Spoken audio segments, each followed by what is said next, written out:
Hello everyone, कैसे हैं आप लोग। आई होप आप सब लोग बहुत अच्छे होंगे।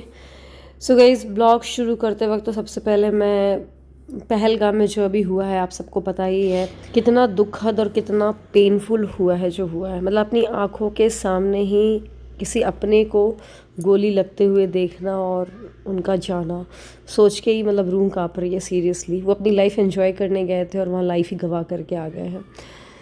तो बोलूँ मतलब बड़ा अजीब लग रहा है। मैंने जब से ये न्यूज़ सुनी, और आपको तो बताऊँ कि एक हमारे दूर के रिलेशन में हैं तो वो भी गए हुए थे, बट वो थोड़ा सा इधर को थे, मतलब 30 किलोमीटर दूर थे वहाँ पर, बट वो थे कश्मीर पहलगाम में ही।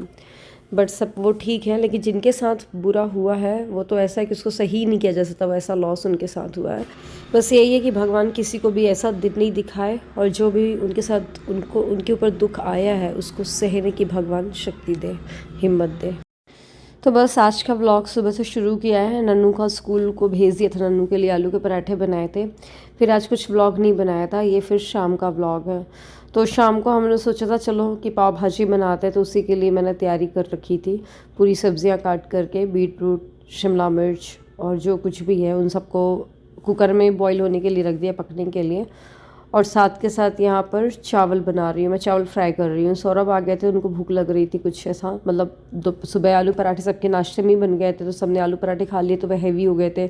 तो फिर ऐसे दोपहरों को से खाने का मन नहीं किया। फिर वही 6-7 बजे करीब भूख लगी, तो मैंने सोचा चलो राइस फ्राई कर देती हूँ, बाकी पाव भाजी तो बन ही रही है। तो बस चावलों में ना फ्राई करते वक्त कुछ भी मत डालो, बस जीरा, प्याज और मूंगफली डालो, नमक सफ़ेद और काला, बहुत अच्छा लगता है। इधर पाव भाजी में मैंने सारी सब्जियां डाल करके आधा ग्लास करीब पानी डाला है, हल्दी और नमक डाल दिया है। कश्मीरी मिर्च नहीं है जिससे रेड कलर आता है, अभी ख़त्म हो गई है, ध्यान नहीं था मंगाने का, तो वो नहीं डाला है, तो भाजी का कलर रेड नहीं आएगा, बट ठीक है, टेस्ट तो आ ही जाएगा जैसा भी है। और इधर चावल थोड़ा सा हार्ड हो रहे थे, मतलब उनको फोड़ती तो वो टूट जाते थे, इसलिए मैंने ना इसके ऊपर थोड़ा सा पानी के कुछ ऐसे छींटे डाल दिए थे, करीब 2 चम्मच पानी। और फिर इसको हम ढकेंगे और फिर वो पूरे चावल है जो अपने आप में खुल जाएंगे, जैसे उनको पानी मिलेगा थोड़ा सा, और बहुत अच्छे से वो मिक्स हो जाएंगे। तो ये देख सकते हैं चावल पूरे रेडी हो गए। कभी ऐसे बना के खाइएगा, बहुत अच्छे लगते हैं मेरे बच्चों को, मुझे, और घर में मतलब ऑलमोस्ट सबको ही पसंद है। ज़्यादा थोड़ा सा गरम मसाला डाल लो, इसमें धनिया पत्ती डाल लो तो और यम लगते हैं। तो बस यहाँ पर भाजी उबल गई थी कुकर में, और 2 सीटी ही ली थी मैंने। इधर कढ़ाई में बटर और तेल डाला है 2 चम्मच करीब। बस उसके बाद जीरा डालने के बाद अदरक और लहसुन डाल दूँगी।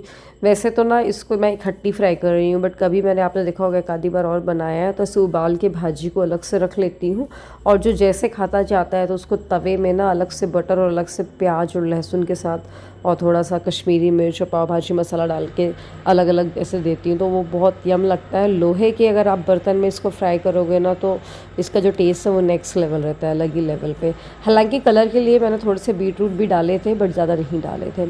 इधर प्याज में मैंने मटर भी डाल ली है, और हमारे अभी कॉलोनी में कोई कंस्ट्रक्शन वर्क चल रहा है, इस वजह से अभी आपको शोर शराबा आ रहा होगा। बस इसके बाद घर पाव भाजी मसाला डाला थोड़ा सा, और जो भाजी थी वो डाल ली है, और इसको अच्छे से मिक्स करेंगे। थोड़ा सा नमक डाला मैंने, इसमें पानी डाला, मतलब देख लिया, और फिर इसको बहुत देर तक की पकने के लिए रख देंगे। फिर बाद में मैंने थोड़ा सा इसमें गरम मसाला डाल दिया था, और बस इसके बाद थोड़ा नमक टेस्ट करके देखा, नमक कम लग रहा था मुझे थोड़ा सा, और इसको हल्का सा मैश कर रही हूँ, ज़्यादा नहीं, वरना कभी ऐसा ना हो कि मटर ही इसमें से फूट जाए।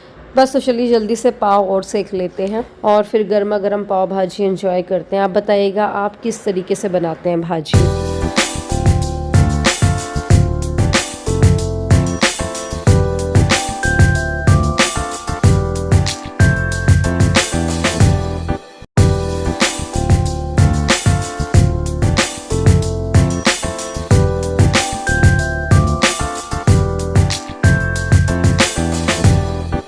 तो बस जल्दी से प्लेटिंग कर लेते हैं। तो ये रही भाजी, एंड देन इसके बाद बारीक काट ली थी प्याज, चॉप कर लिया था, उसमें थोड़ा सा धनिया पत्ती डाल दिया है। पाव हो गई, नींबू के बिना तो पाव भाजी अधूरी है। और बस एंजॉय करिए, बताइए कैसी लगी। हेलो एवरीवन, कैसे हैं आप लोग। आई होप आप सब लोग बहुत अच्छे होंगे।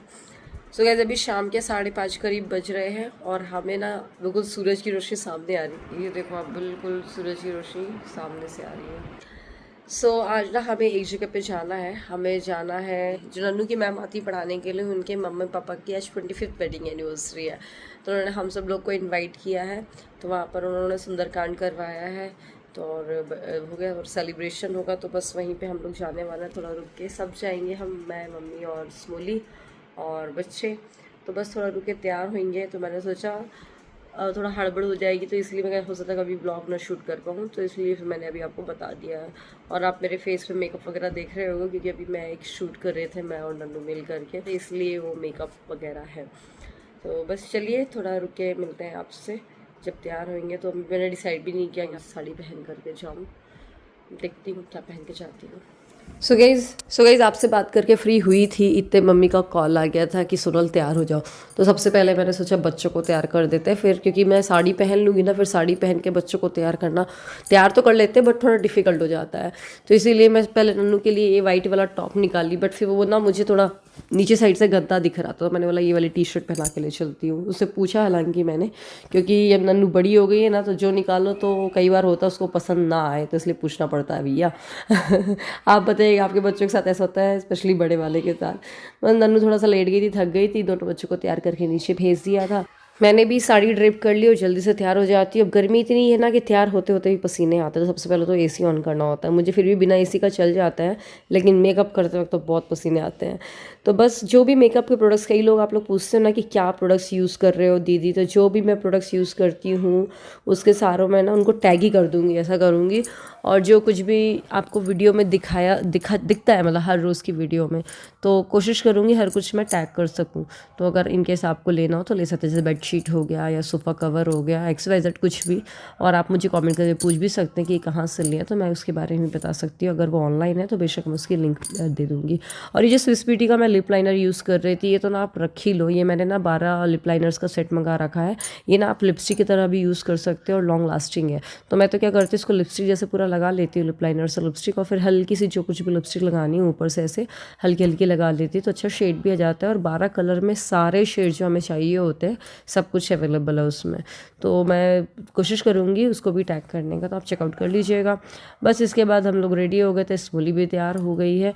और सौरभ पहले जाना था बट उनको कुछ काम आ गया तो वो नहीं जा रहे हैं, तो वो हम लोग को ऑफिस तक ही ले जा रहा है। फिर ऑफिस से हमें अस्सू भैया ले जाएंगे, फिर बाद में सौरभ और शोभित भैया आ जाएंगे अपने अकॉर्डिंग। बस तो पहले तो उनके ऑफिस गए हम, फिर वहाँ उनसे पहुँच गए हम मैडम के यहाँ पे।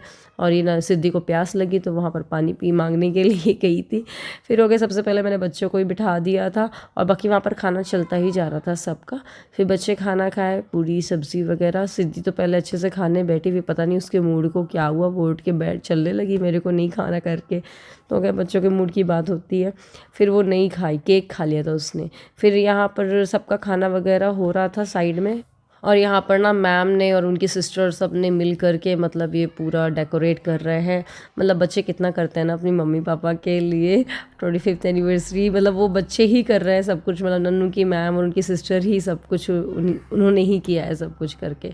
तो देखिए घर का केक भी आ गए हैं, 2 चाची जी लोगों ने बना दिया है। आप ये बताइएगा आपको घर का केक ज़्यादा अच्छा लगता है या बाज़ार का? तो मुझे तो घर का केक यम लगता है। बाज़ार का या तो ये बोल लीजिए खा खा के इतने बोर हो चुके हैं कि वो घर वाला केक ही यम लगता है। बस इसके बाद यहाँ पर फ़ोटो सेशन हुआ, फ़ोटो निकाली सबकी। फिर उसके बाद जयमाल होगी और केक कटिंग होगा। तो आप व्लॉग को एंजॉय करिए। व्लॉग पसंद आए तो लाइक ज़रूर करिएगा, शेयर करिएगा। और सिद्धि को इस टाइम पे ना नींद आ रही थी, तो गोदी में हो रही थी। थोड़ा देर मैंने उसको खड़े किया, फिर वो गोदी में आ गई थी मेरे वापस से। तो आप एंजॉय करिए व्लॉग।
मम्मी की ना फ़ोटो निकल चुकी थी, मैं फिर सिद्धि को उस टाइम पे सुलाने चली गई थी, इसलिए व्लॉग नहीं डाल पाई उसका, और सिद्धि सो चुकी थी यहाँ पर। बस फिर हमने और स्मोली ने दोनों ने चाची जी को केक खिलाया, और बस यहाँ पर फोटोग्राफी चल रही थी सबकी, बारी बारी सब आ रहे थे, केक खा रहे थे, खिला रहे थे। फिर हम लोगों ने खाना पीना खाया। फिर उसके बाद सिंस स्मोली फर्स्ट टाइम आई है चाची जी के यहाँ पर, तो उन्होंने ओली डाली स्मोली ही। शादी के बाद बहू अगर किसी घर जैसे फर्स्ट टाइम जाती है तो जिसको मन होता है तो वो ओली डाल देता है करके। तो बस, तो चलिए इसी के साथ इस व्लॉग को ख़त्म करते हैं। व्लॉग पसंद आए तो लाइक करिएगा, शेयर करिएगा। मिलते हैं अगले व्लॉग में, अपना ध्यान रखिएगा। Bye bye.